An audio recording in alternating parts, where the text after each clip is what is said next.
All right, let's talk about a piece of advice you've probably heard a million times. Go back to the basics. But what does that really mean? What does it look like when you're feeling totally lost? Well, that's exactly what we're going to break down.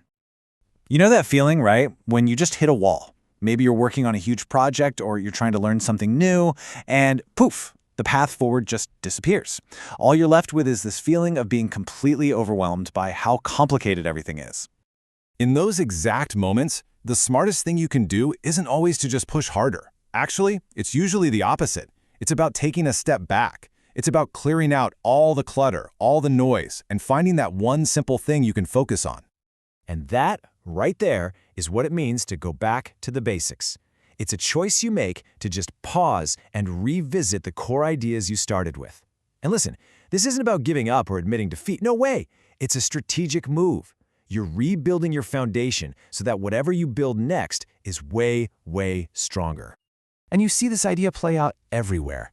For a student who's struggling with, say, advanced math, it means going back to those first fundamental formulas. Or think about a design team whose app has gotten way too complicated. For them, it means stripping it all down to its main core purpose.